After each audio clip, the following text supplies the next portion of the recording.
The phrase, the JJ McCarthy news keeps getting worse, isn't just what fans are saying anymore. It's basically the emotional state of an entire fan base. What started as cautious optimism around a first-round rookie has now turned into open warfare in the comments section. Fans aren't just questioning McCarthy. They're questioning the head coach, the GM, the ownership, and even themselves for still caring. It feels less like a rough season and more like a breaking point. Coming into the year, Vikings fans were sold a vision. This was supposed to be a Ferrari offense, a top 10 roster, a team that could compete now while grooming its quarterback of the future. The front office moved off veterans, doubled down on Kevin O'Connell's system, and told everyone that JJ McCarthy was their guy.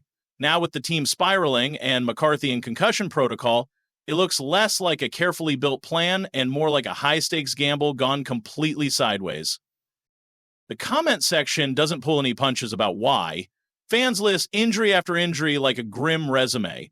Knee, ankle, thumb, now concussion, all before he's even settled into the job. On top of that, his on-field performance has been shredded as the worst QB in the league and even second worst starting QB since 2000, given the weapons he's working with. For a fan base that's watched decades of heartbreak, the patience for another failed experiment under center is understandably thin. That's why so many people look at this concussion and immediately whisper the same phrase, shadow benching. Over and over, fans call it a soft benching, a fake concussion, a convenient protocol right before a matchup with Sam Darnold. They're not just mad about the losing, they're furious at the feeling that the team is trying to save face instead of owning the mistake. When fans believe injuries are being used as PR shields, that says a lot about how little trust is left. Of course, there are people pushing back on the conspiracy angle. Some point to specific hits. Hawkinson peeling McCarthy off the turf, that moment where he lay limp after his head hit the ground, and say, no, this is a real concussion and a serious health issue. They remind everyone that the NFL doesn't exactly play around with fake injuries given the fines, the protocols, and the independent spotters, but even those voices often end up in the same place. Whether the concussion is real or not, McCarthy can't be the unquestioned QB1 right now.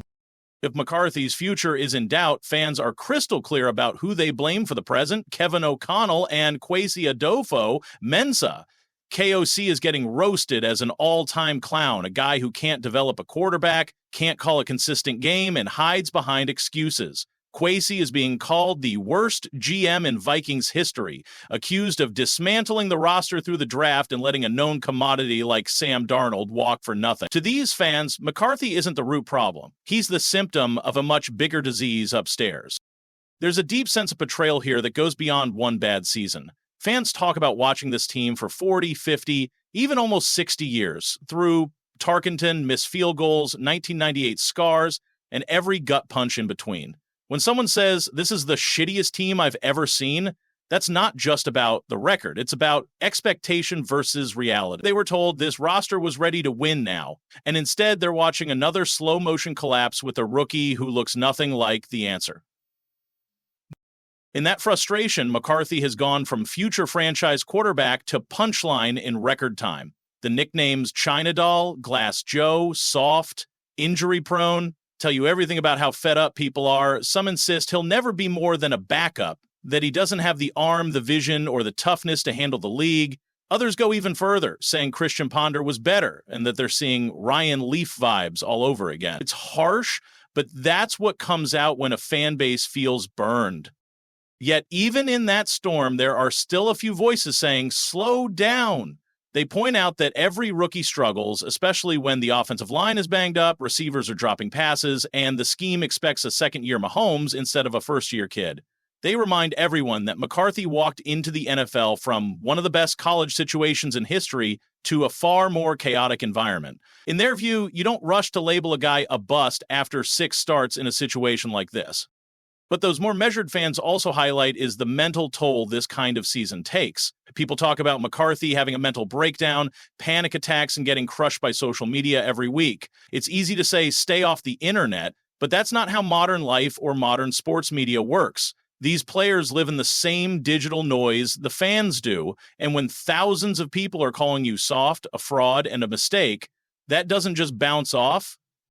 Into this chaos walks Max Brosmer, and if you only read the hype, you'd think he's already Brock Purdy 2.0.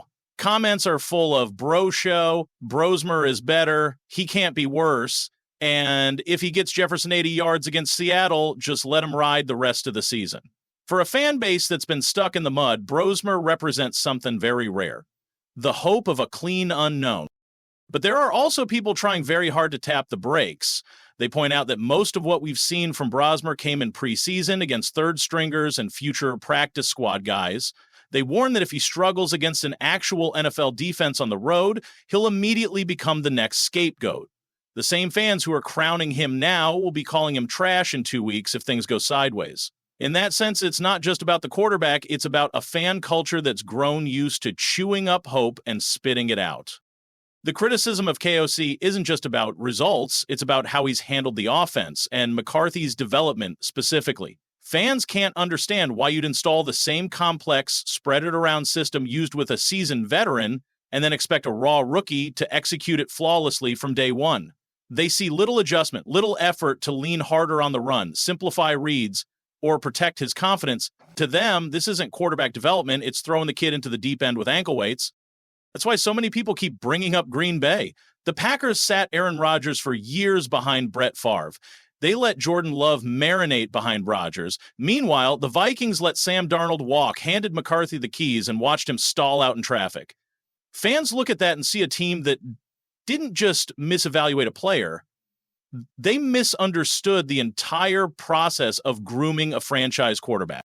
The Sam Darnold angle is its own saga in the comments. Some say he was never going to be Allen or Mahomes, and the ceiling was always good regular season, no serious playoff threat. Others say the Vikings committed football malpractice by letting a functional known quantity walk in a win-now window.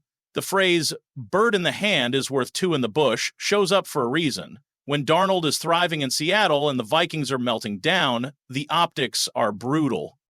Meanwhile, there's growing fear about what this mess means for the rest of the roster. Justin Jefferson is mentioned constantly, his frustration, his body language, the risk that he eventually demands out. Fans worry that if the Vikings don't fix quarterback and coaching soon, they'll waste the primes of Jefferson, Hockenson, and other offensive weapons. Some even say trade Jefferson for a quarterback, a sign of just how desperate and disoriented the discourse has become. On top of that, there's the Flores factor. Brian Flores and his defense get used as the one bright spot, the one part of the team that consistently shows fight. A lot of people are openly calling for him to be promoted to head coach, while KOC is pushed out.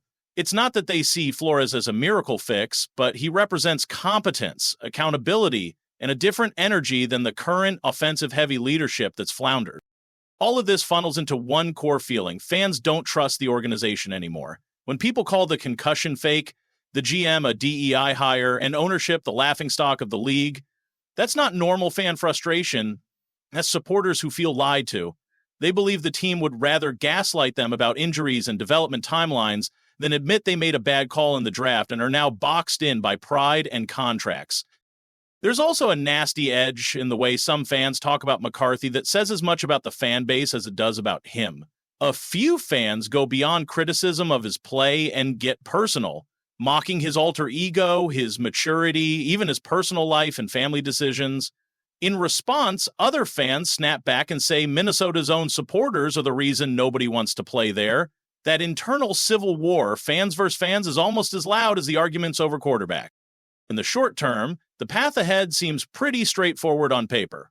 You let Brosmer play, you get real game tape on him, you give McCarthy a chance to reset mentally and physically from the bench, you stop pretending that vibes and hope alone will magically turn him into a franchise quarterback while the team might go 4-13. Long term, though, the choices get way more complicated. One option is to blow it up. New GM, new head coach, aggressive roster and cap surgery, and a reset of expectations for a few years. Another is to try to thread the needle, keep the core stars, retool the staff, and take another swing at quarterback, while hoping this year was a blip. The problem is that the Vikings have been trying to thread that needle for years, and fans are tired of pretending it's working. Then there's the most dangerous option of all, denial. Telling yourselves that this is just normal rookie growing pains, that KOC and Kwesi just need a little more time, that next season will magically be different without structural change. That's how franchises waste prime years, burn bridges with stars, and keep fans locked in a cycle of "this is our year" followed by "what the hell happened." By the tone of this, a lot of people feel like they've already seen this movie too many times. One thing that can't be ignored is the role of media and content creators in all of this. Shows like Vikings Now by Chat Sports feed the conversation, amplify the emotions, and sometimes swing from defending McCarthy one day to burying him the next. Fans notice that flip-flopping. It adds to the feeling that everyone is chasing engagement more than solutions, and that no one is really steadying the ship. And yet, underneath all the anger, sarcasm, and dark humor, there's still something weirdly loyal about this fan base. The same people saying "I'm done" are watching every video, commenting on every segment, and already debating the next draft class. They talk about being fans for 40, 50, almost 60 years and still say Skol with a mix of pain and pride.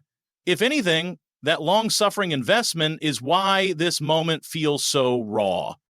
The truth is, JJ McCarthy's not just a quarterback evaluation anymore, he's a mirror. He reflects the front office's decisions, the coaching staff's philosophy, the fan base's impatience, and the media's volatility. Whether he ends up reborn somewhere else, fades into backup duty, or somehow claws his way back into relevance, his story is now permanently tied to this season's meltdown. No clean reset button exists. For now, Max Brosmer is the next chapter, whether he's ready or not. Maybe he balls out and becomes the folk hero fans are praying for. Maybe he struggles and proves that the problems in Minnesota run deeper than any one player under center. Either way, the experiment will tell us more about the Vikings than it does about a single undrafted rookie. The hard conversation then isn't just about who starts at quarterback next week. It's about whether the Vikings are finally ready to be honest with themselves about how they got here and what it will take to get out. It's about admitting that hope, history, and "we'll see" aren't a plan. For a franchise and a fan base that's lived on the edge of heartbreak for decades, that kind of honesty might be the toughest step of all, but it's also the only one that leads anywhere other than right back here.